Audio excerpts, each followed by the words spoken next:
What's going on, guys? My name is Wade with Tech Daily, and in this video, we're going to be re-reviewing the Samsung Galaxy A10e. This is a phone that was released just over 1 year ago, and in that time, it not only became one of Samsung's best-selling phones worldwide, but one of the best-selling smartphones in general overall. In fact, in the United States this year, during the first quarter of 2020, the A10e was still ranked number 4 on the list of best-selling smartphones. I get comments and questions all the time asking if the A10e is still worth buying in 2020, or at least worth keeping if you already have it. And if you're just looking for the straight answer, yes, this is still a great phone. Definitely something you should consider. So in this video, I'm going to go over everything I like and everything you should know about the Samsung Galaxy A10e in 2020, and hopefully by the end, you can decide if this is a phone that makes sense for you. Physically, the A10e looks pretty similar to just about any budget phone released even this year. This is the same basic design Samsung still uses for some of their sub $200 phones, and while it isn't a flagship design, I don't necessarily think it looks all that dated.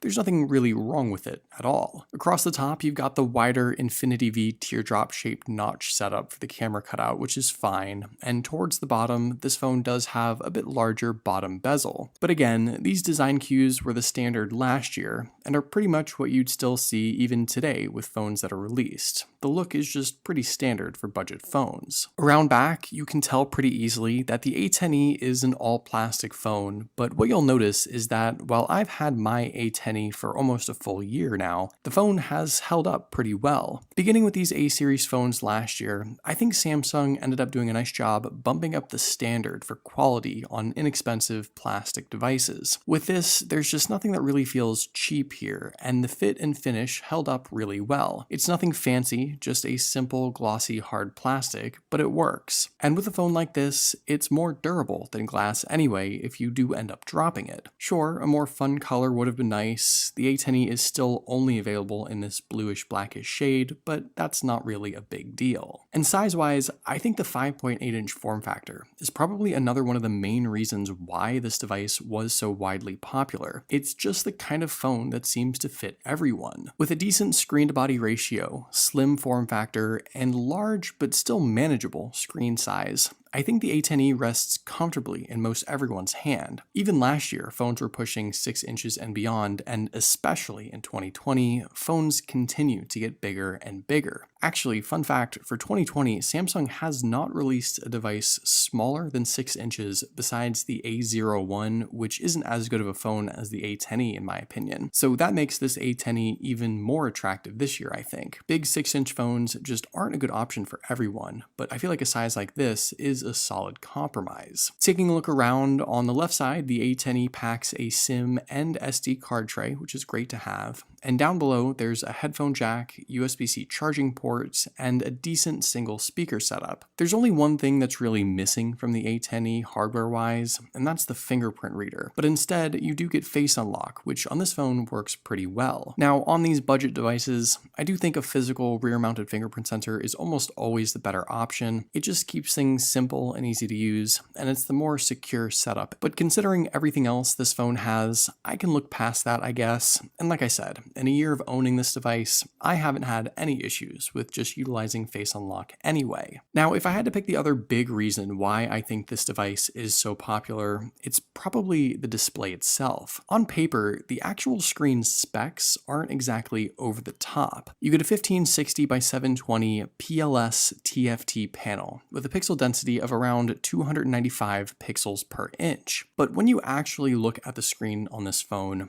I think it presents a lot better than the specs make it sound. First off, it's just a really crisp looking screen. I think it's fair to expect a 720 resolution screen on a budget phone like this, but because of the smaller screen size, you're just cramming in more pixels in a smaller form factor, which makes your content look sharper. It's really the perfect balance of size and resolution for this price point. Also, the color on this screen in general is just fantastic. This is Samsung's own version of LCD. It's not the bright bright, bold AMOLED of some other A series phones, but it still looks great. I know not everyone likes the sort of punchy, oversaturated look, but the bottom line is I think that a lot of average consumers do. And with this kind of setup, it makes the screen look more attractive at a glance. It's what Samsung does best in their budget phones, I think, and this is just a prime example of that. In regards to the specs, the A10e is a mixed bag of budget internals that perform better than expected, but might be limiting depending on what you want this phone to do. Inside, you get the Exynos 7884 processor paired with the Mali G71 GPU, just 2GB of RAM, and 32GB of built-in storage. All in all, I think this is a perfect representation of a 2019 budget phone, but even in 2020, this phone can actually still get the job done. Realistically, this is the kind of phone that's perfect for someone who wants something simple. Calling, texting, web browsing, social media, and a handful of other third-party apps. With 32GB of built-in storage,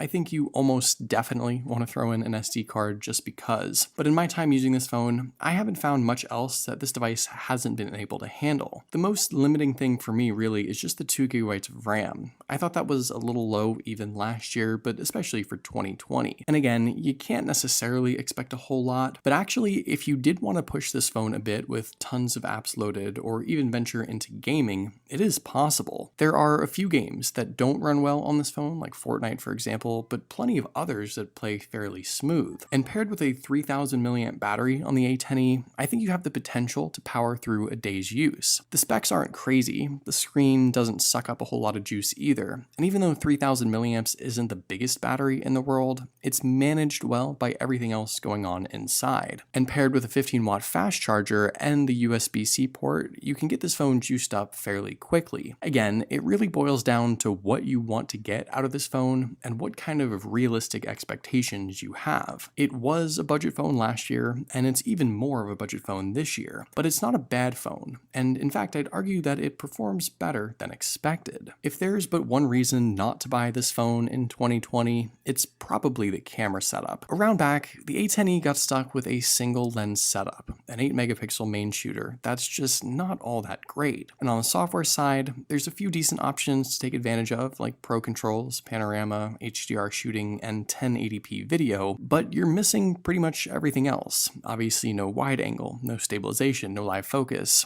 I think the camera setup was dated in 2019, but especially in 2020 where cameras have become a big focus, even on budget phones, this is just where the A10e really falls flat. If you don't care about pictures and videos, this is not an issue at all, but if you're even going to take some pictures and videos every once in a while, I think you'll find the A10e just really isn't up to par. And with the selfie camera, actually things aren't as bad here as they first seemed. The 5-megapixel selfie lens produces okay shots in good lighting, maybe a bit pale and void of color if anything, but certainly usable, not bad. And it's probably the one thing this phone has going for itself when it does come to pictures. So here are my final thoughts. This is probably the one Samsung 2019 A series phone I'd recommend for 2020, simply because right now there are no other replacements. There aren't any other devices that are smaller, comfortable in the hand, but that still pack decent specs and features. The A10e is pretty much it, and I fully expect this phone to continue to sell really well far into 2020 and beyond. And if you're thinking about a new phone, this is a really good option.